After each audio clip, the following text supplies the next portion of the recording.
The SUV didn't just roll into the creek. It sailed. I mean, full-on airborne, like something out of a slow-motion car commercial, except this wasn't TV and there sure as hell wasn't any applause.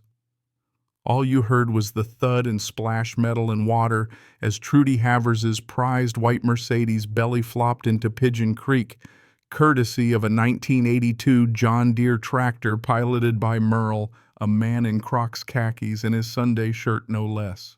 And let me tell you, watching that luxury beast bob alongside an old snapping turtle while Trudy stood screaming from the muddy bank in her Birkenstocks, that was a sight to make you spit out your sweet tea and snort. Now, before you go thinking I'm some kind of psycho with a vendetta, let me back up a sec. See, this isn't just a story about a car in a creek. It's about the one time an HOA president picked the wrong history teacher to mess with. My name's Caleb Traz, 38 local high school history teacher, lover of smoked brisket solitude and old tools that still have their original handles. When I bought my fixer-upper on the far edge of Maple Hollow Reserve, I thought I'd finally found my quiet place, private Bridgewoods, nobody bugging me except the Blue Jays and maybe the odd raccoon on trash day. Little did I know trouble had a name, and it was Trudy Havers. Trudy, now she's one of those folks who makes you believe the phrase retired dental hygienist is code for wakes up every day and chooses violence. The woman once fined a family $300 because their inflatable flamingo had, I quote, compromised the visual sanctity of the pool zone. She ran the HOA like it was North Korea, and she was Kim Jong-un in a sun hat, and folks in Maple Hollow mostly just let her out of fear or just not wanting the hassle. But me, I didn't get the memo. I liked my bridge 40-year-old wood little moss growing up the side, the same bridge written into my deed that gave me legal right of access before the first Maple Hollow mailbox ever showed up. Everything was great until the Tuesday I opened an email from Trudy. One of those passive-aggressive numbers only an HOA president can write. Caleb, due to your bridge not aligning with HOA aesthetic standards, specifically wood grain uniformity, we're initiating an access review. Until then, usage is suspended. I had to read it 3 times. I thought it was a prank. But sure enough, when I drove home there, it was 2 folding gates slapped across my bridge with a sign, under aesthetic review, and a sticky note on my windshield, her handwriting all loopy and smug. Find alternate access until HOA deems your bridge fit. This was my own bridge. Mind you, private property old as the hills came with the house, and Trudy blocked it like she was staking claim for the Queen of England. And it didn't stop there. The very next morning slipped under my door was an invoice for $9,300 in emergency visual restoration fees, payable to Wait For It Halves Property Solutions, LLC. I actually laughed. I mean, I lost it right there in my hallway. But then a second letter showed up threatening daily fines for non-compliant topography obstruction. I didn't even know what that meant, but it sounded expensive. For 2 weeks, I parked my truck a mile away and hauled groceries on foot. My sweet old neighbor, Miss Clara, offered to let me cut through her backyard, but the last thing I wanted was to drag her into Trudy's crosshairs.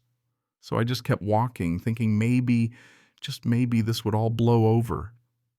That is until I started noticing Trudy's white Mercedes creeping across my blocked bridge every morning around 7:05, her little Yorkie in the passenger seat, windows down like nothing was amiss. I wish I could say I took the high road, but come on, you'd have done the same. I started collecting evidence like a history teacher with a bone to pick drone footage timestamps from my security cams, even one of those motion-activated cameras shaped like a squirrel. And you know what? I caught Trudy pausing halfway across my bridge to snap selfies with her dog like some kind of low-budget influencer campaign for HOA tyranny. Within 3 weeks, I had a folder I called Bridgegate packed with every trespass and every shameless dog walk. So I printed it all out, loaded up the videos on a USB stick, and showed up at the next HOA meeting ready to cause a scene. You ever sat in a community center so beige it smells like existential dread? That was the vibe. Trudy sat flanked by her 2 lackeys, Carl, whose eyebrows looked painted on with a Sharpie, and Janice from Lot 4, who wrote notes but somehow never wrote anything down. I laid out my evidence nice and slow. Trudy's face went so red, I thought her head might pop off. She tried to shut it all down, claiming my evidence was inadmissible under HOA policy. Carl nodded like a bobblehead Janice fake scribbled with her pen. But karma showed up in the form of a county inspector, Mitchell, from the planning department, who just happened to overhear everything. Now, Mitchell wasn't there for my bridge. He was checking sewer permits or something, but when he heard Trudy admit in front of a room full of witnesses to blocking my legal access and charging me with a fake company, he sat up straight. Turns out not only was her LLC unregistered, but the invoice was illegal, and the whole bridge blockade could lead to criminal charges. He gave her 24 hours to remove the barriers, or the county would do it for her and bill her on top. Trudy's voice wobbled. Her eyes darted around the room, but the game was up. That's when I made the call. C. Merle, the local tractor guy, church deacon, and owner of the best gnome collection this side of the Mississippi, had his own grudge. Trudy once fined him for excessive lawn vintage. He'd been itching for payback. So next morning, just as the sun came up, Merle pulled up on that John Deere Crocs gleaming, and with nothing but a nod from me, he took aim at Trudy's Mercedes parked smack in the middle of my bridge while she power-walked her way across my land. I won't lie, it was beautiful. The bucket nudged that Mercedes just right, and in one glorious slow-motion moment, the car launched, spun, and splashed, sending 3 ducks flying and a hubcap spinning past Trudy's feet like a warning shot. She came running, coffee sloshing, Yorkie yapping, and just screamed an ear-piercing wail that probably woke up half the neighborhood. She dropped her latte, which painted the driveway like a Jackson Pollock, and just stood there shaken, speechless. Cops showed up 20 minutes later. By that point, the whole story was out. Every video, every trespass, the bogus invoice, the inspector's warning. Heck, I even had footage of Trudy's Yorkie taking a leak on my mailbox. The officers barely hid their smirks.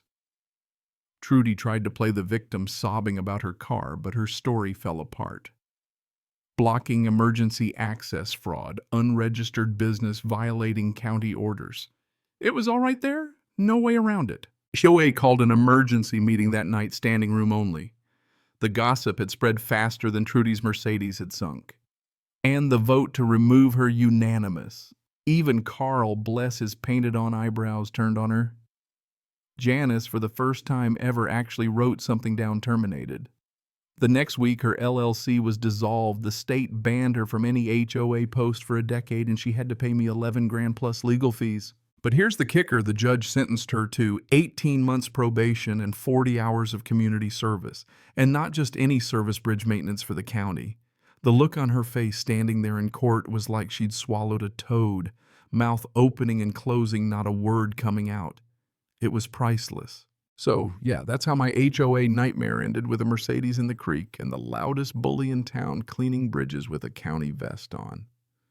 Now, folks still argue about who was right, who was wrong. Was Merle a hero or just nuts? Should I have kept my mouth shut or fought back like I did? I don't know, but here's what I do believe: sometimes you gotta stand up, even if it's messy, even if your bridge gets blocked and your groceries get heavy. But now I want to know, what would you have done? Ever tangled with a power-hungry HOA? Where do you draw the line between standing up for your rights and letting things slide for peace?